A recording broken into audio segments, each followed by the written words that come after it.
బంగారు పండ్లు అనేటువంటి అనుదిన వర్తమాన కార్యక్రమం చూస్తున్న మీ అందరికీ ప్రభువైన యేసుక్రీస్తు వారి శ్రేష్టమైన నామంలో వందనాలు తెలియజేసుకుంటూ ఉన్నాను. మనం ఈరోజు ధ్యానం చేయబోతున్నటువంటి అంశము విజ్ఞాపన ప్రార్థన అనేటువంటి అంశం.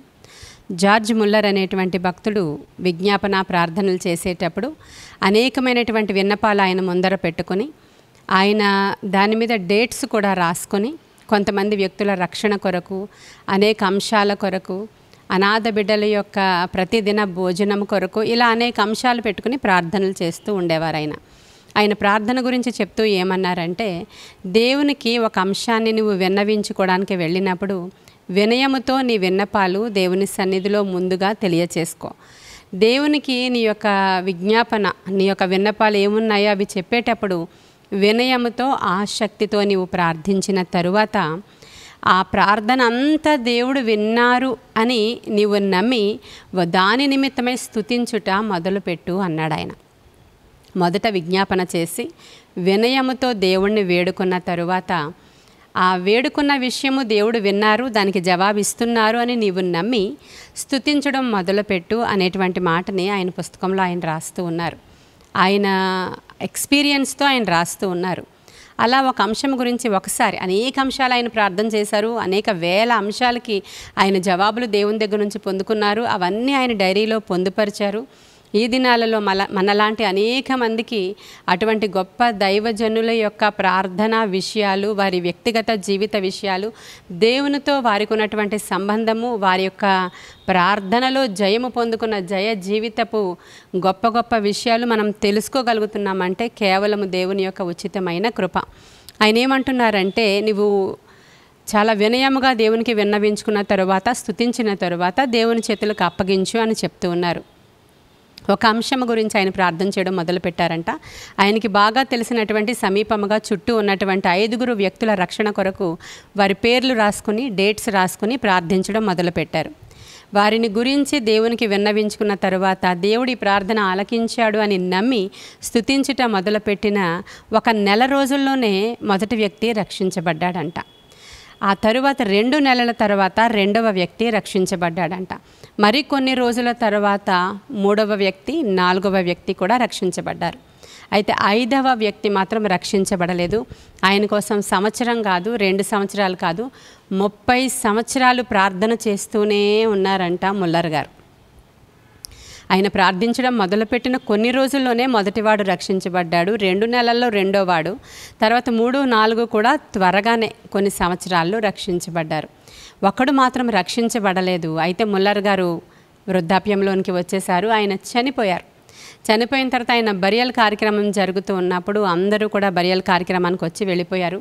ఒక వ్యక్తి మాత్రం ఆ సమాధి మీద పడి ఏడుస్తూ ఉన్నాడు. గట్టిగా రోధిస్తూ వెళ్లకుండా అక్కడే మిగిలిపోయినప్పుడు అక్కడ ఉన్నటువంటి ఒక సేవకుడు వచ్చి అడుగుతున్నారు, నీవు ముల్లర్ గారికి ఏమవుతావు? ఎందుకు అంత రోధిస్తున్నావు? ఆయనతో నీకున్న సంబంధం ఏంటి? ఆయనతో నీకున్నటువంటి అనుబంధం ఏంటి అని అడిగినప్పుడు ఆయన చెప్పాడంట, ఆయన నా కోసం 30 సంవత్సరాల నుంచి ప్రార్థన చేస్తున్నాడు. నేను చాలా త్రాగుబోతుని, నేను తిరుగుబోతుని. 30 సంవత్సరాల నుంచి నా గురించి మానక ప్రార్థన చేస్తూ ఉన్నాడు ఆయన. రేపటి నుంచి నా గురించి ఎవరు ప్రార్థన చేస్తారు అని ఏడుస్తున్నాడంట ఆయన. చూడండి, మనం ఎవరి గురించి అయితే ప్రార్థన చేస్తున్నామో మన ఇంట్లో ఉన్నవాళ్ళు భార్య మారి భర్త మారక, భర్త మారి భార్య మారక, ఇంట్లో ఉన్నటువంటి యవనస్తులైన కుమారులు రక్షణలోనికి రాక, అనేక సందర్భాలలో కుమార్తె కోసం ప్రార్థిస్తూ ఉంటే వాళ్ళు మాట వినక, ఇలా చాలా కుటుంబాలలో చాలా సందర్భాల్లో మనం అందరం ఎక్స్పీరియన్స్ చేస్తున్నటువంటి సమస్యలు ఇవి. అసలు వీళ్ళు మారతారా? ఇంత దుర్మార్గులు మారతారా? ఇంత దేవునికి విరోధులు మారతారా? ఎంత ప్రార్థన చేస్తున్నా మారతారా అనిపిస్తూ ఉంటుంది అనేక సందర్భాల్లో. రక్షణలోనికి వస్తారా? రక్షించబడతారా అనిపిస్తూ ఉంటుంది మనకి. ఇక్కడ ముల్లర్ గారి విషయంలో చూస్తే ఆయన చాలా ప్రార్థనా వీరుడు, చాలా విశ్వాసంతో ప్రార్థిస్తున్నాడు. అయినా అతడు 30 సంవత్సరాలు రక్షణలోనికి రాలేకపోయాడు. అతనికి తెలుసు నా గురించి ప్రార్థన చేసే ఒకరు ఉన్నారని. అయినప్పటికీ అతడి యొక్క బలహీనతలు, వ్యసనాలు వాడు విడిచిపెట్టుకోకుండా ఉన్నాడు. ఆయన చనిపోయిన తరువాత గొప్ప పశ్చాత్తాపంతో అక్కడ ఏడుస్తూ ఉన్నప్పుడు ఆ సేవకుడితో చెప్తున్నాడు అంటే, ఇంకా నా గురించి ప్రార్థన చేసేవారు ఎవరు లేరు, నా గుండె బద్దలైపోతుంది, నేను పశ్చాత్తాపంతో నింపబడ్డాను, నాకు రక్షణ కావాలి అని ఏడ్చాడంట ఆయన. వెంటనే అక్కడ ఉన్నటువంటి సేవకులు అతనికి సువార్త పంచుకొని అతనికి రక్షణ భాగ్యం ఇచ్చి అతన్ని రక్షించారు. అతడు తరువాత మరెప్పుడూ వ్యసనాల వైపు చూడలేదు. ప్రార్థన వ్యర్థం కాదు ప్రియమైన దేవుని బిడ్డలారా. మనం కూడా అనేక సందర్భాల్లో వారు రక్షించబడుతున్నట్లు కనబడినా, వారిలో మార్పు వస్తున్నట్లు కనబడినా, రాలేనట్లు కనబడినా, చేస్తున్నదే తప్పులు మరలా వాళ్ళు చేస్తున్నా వారి కోసం మనము కంటిన్యూస్గా ప్రేయర్ చేస్తూ ఉండడం అనేది బైబిల్ మనకు నేర్పించినటువంటి పద్ధతి. విసుగకుండా మీరు ప్రార్థన చేస్తూ ఉండండి, మెలకువగా ఉండి మీరు ప్రార్థన చేస్తూ ఉండండి. మాటి మాటికి వచ్చి గోజాడి ప్రార్థనలో అడగండి, మీకు ఏది కావాలో అడగండి, మీకు ఏది ఇష్టమో అడగండి. అయితే ఆయన దగ్గరికి వచ్చి అడిగినది ఏది కూడా ఆయన కాదనక దయచేయువాడు అని వాక్యము సెలవిస్తూ ఉంది. మరి ప్రార్థన చేసేటువంటి మనం అందరం కూడా ఇలా నశించిపోతున్న ఆత్మల కొరకు భారం కలిగి ప్రార్థన చేయడం నేర్చుకోవాలి. మరి ముఖ్యంగా వ్యసనాలలో ఉన్నటువంటి వ్యక్తుల కొరకు, నాశనానికి జోగుచున్న వారి కొరకు, నశించిపోతున్న వాళ్ళ కోసం, భయంకరమైనటువంటి చెడు తిరుగుళ్ళు తిరుగుతున్న వాళ్ళ కోసం. ఈ రోజుల్లో యవ్వనస్తులైన పిల్లలు డ్రగ్ అడిక్ట్స్ అయిపోతున్నారు, ఇంటర్నెట్కి అడిక్ట్స్ అయిపోతున్నారు, చెత్త సినిమాలకి అడిక్ట్ అయిపోతున్నారు, చెడ్డ విషయాలకి అడిక్ట్ అయిపోతున్నారు. వారందరినీ రక్షించడం మన మీద దేవుడు పెట్టినటువంటి చాలా పెద్ద పని. దేశం పాడైపోతుంది, దేశం నాశనం అయిపోతుంది, అనేకమైనటువంటి అరాచకాలు జరుగుతున్నాయి. వీటన్నిటి నిమిత్తమై ప్రార్థించమని ప్రభు మనకి చెప్తూ ఉన్నారు, విజ్ఞాపన చేయమని చెప్తున్నారు. అనేక సందర్భాల్లో విజ్ఞాపన ఎలా చేయాలో మనకు తెలియదు. కమాండ్ చేసి ప్రార్థన చేయాలా, లేకపోతే దాన్ని శాసించి ప్రార్థన చేయాలా, దాన్ని బంధించి ప్రార్థన చేయాలా, లేదంటే కన్నీటితో ప్రార్థన చేయాలా, ఎలా విన్నవించుకోవాలి మనకు అనేక సందర్భాల్లో అర్థం అవ్వదు. అప్పుడు ఇటువంటి గొప్ప గొప్ప దైవజనుల యొక్క చరిత్రలు మనకు తెలిసినప్పుడు అందరూ ఒకేలా ప్రార్థన చేసిన వాళ్ళు కారు ప్రియమైన దేవుని బిడ్డలారా. కొంతమంది దైవజనులైతే ఎప్పుడూ వాళ్ళు విలాప ప్రవక్తలుగా ఉండేవారు. మనం ఇర్మియాని చూస్తాం. ఇర్మియాకి విలాప ప్రవక్త అని పేరు. ఆయన ఎప్పుడూ జనుల కోసం, వారి రక్షణ కోసం, ఒక్కరైనా ఉన్నారా రక్షించబడ్డం కోసమని ఆయన ఎప్పుడూ కన్నీరు విరుస్తూ ప్రార్థన చేస్తూ ఉండేవాడు ఆయన. అందుకే ఆయన్ని విలాప ప్రవక్త అనేవారు. కన్నీటి ప్రార్థన చేసేవారు గొప్పవారే. భారము కలిగి ఆ సమస్యని మన సమస్యగా ఎంచుకొని, ఇతరుల యొక్క సమస్యని మన సమస్యగా తీసుకొని, వారి రక్షణ కోసం, నశించే ఆత్మల కోసం భారం కలిగి కన్నీటితో ప్రార్థన చేసేవారు ఈ రోజుల్లో కావాలి. అది ఒక రకమైన ప్రార్థనా పద్ధతి. కన్నీరు, దేవుని సన్నిధిలో కార్చిన కన్నీరు ఎంత మాత్రం కూడా వ్యర్థము కానే కాదు.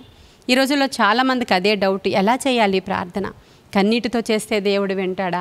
లేకపోతే ఇదిగో నీ నోట నేను అధికారం పెట్టాను, మీరు కమాండ్ చేసి ప్రార్థించండి, రమ్మని ఆజ్ఞాపించండి అని కొన్ని బోధలు మనకు వినబడుతూ ఉన్నాయి. ప్రతిదీ కూడా ఆయా సందర్భాలను బట్టి ప్రార్థన చేసినట్లు మనము దైవజనుల చరిత్రల్లో మనం చూస్తాం. కొన్ని సందర్భాల్లో ఆ విధంగా గద్దించి ప్రార్థన చేయడం, కొన్ని సందర్భాల్లో కన్నీటి ప్రార్థన.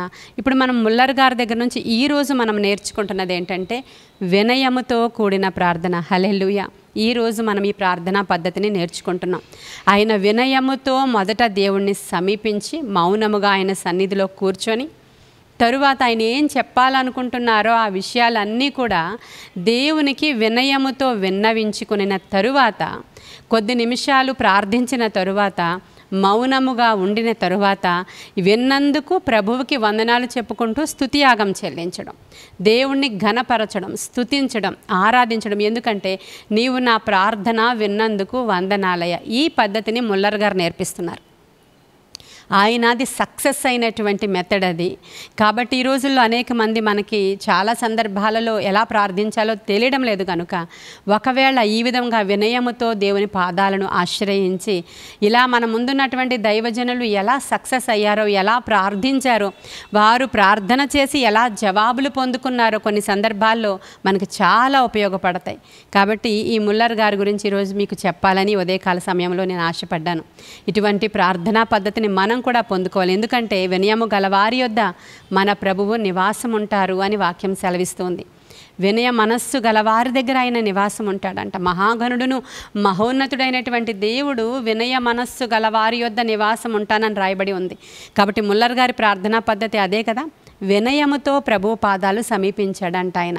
ఇలా మనము మన ఇంటి వారి కొరకు, నశించు ఆత్మల కొరకు, లోబడనొల్లని జనాంగము కొరకు ఎన్నో రోజుల నుంచి మనం ప్రార్థన చేస్తున్న జవాబు రావట్లేదని విసిగిపోయినటువంటి అంశాల కొరకు ఈ విధమైన ప్రార్థనా పద్ధతిని అనుసరించడానికి మనం ట్రై చేద్దాం. ఇది కూడా బైబిల్ పద్ధతే. దేవుని యొక్క పాదాల చెంతకు చేరి మనం వినయముతో ఆయనను వేడుకొనిన ఎడల ఆయన తప్పక మన పక్షంగా కార్యాలు జరిగిస్తారు. లోబడనొల్లని సమస్యలకు ఆయన జవాబిస్తారు. మీ ఇంట్లో రక్షించబడలేని వారి పేర్లు రాసుకొని మీరు ప్రార్థించడం మొదలు పెట్టండి. దేవుడు తప్పక గొప్ప కార్యాలు జరిగించునుగాక. ఈ కొన్ని మాటలు దేవుడు మన వినికిడిలో దీవించునుగాక. ఆమేన్. మీకోసం ప్రార్థన చేస్తాను. మహాపరిశుద్ధుడైన తండ్రి, మహోన్నతుడైన దేవానికి వందనాలయ్యా. ఈరోజు వినయముతో కూడినటువంటి ప్రార్థన మాకు నేర్పించినందుకు వందనాలు. నీ ఆత్మశక్తితో వినుచున్న బిడ్డల్ని నింపండి అయ్యా. వారు చేస్తున్న ప్రార్థనలు అన్నీ ఫలింపచేయండి. మేము ఎవరెవరి కోసం మొర్రపెడుతున్నామో వారి కొరకు జవాబులు రావడానికి అవసరమైన కృప మాకు దయచేయమని దేవా, వినుచున్న వారి గృహాలలో ఎవరెవరు రక్షించబడని వారు ఉన్నారో, ఎవరెవరు లోబడి నొల్లని వారు ఉన్నారో, ఎవరెవరు వ్యసనాలతో ఉన్న వాళ్ళు ఉన్నారో వారందరినీ ఇప్పుడే దర్శించండి నాయన. నజరేయుడైన యేసు నామంలో వారందరినీ దర్శించండి. నజరేయుడైన యేసు నామంలో వారందరినీ దర్శించండి. నజరేయుడైన యేసు నామంలో వారందరినీ దర్శించండి. నజరేయుడైన యేసు నామంలో వారికి ఇప్పుడే విడుదల కలుగునుగాక. ప్రతి వ్యసనము ఆ గృహాలను విడిచి బయటికి పారిపోవునుగాక. ఈ ఉదయకాల సమయ దీవెనలు వారి గృహంలోనికి వచ్చునుగాక. ఆత్మకార్యాలు జరిగించమని నీ కృపగల హస్తానికి వినుచున్న వారిని అప్పగించుకుంటే దిన దీవెనలతో నింపమని ఈ ఉదయకాలము నాయన వారి యొక్క గృహంలో మెండైనటువంటి దీవెనలతోనూ విడుదలతోనూ నింపు నడిపించమని యేసయ్య శ్రేష్ఠ నామంలో అడుగుచున్నాము తండ్రి. Amen, amen, amen. God bless you.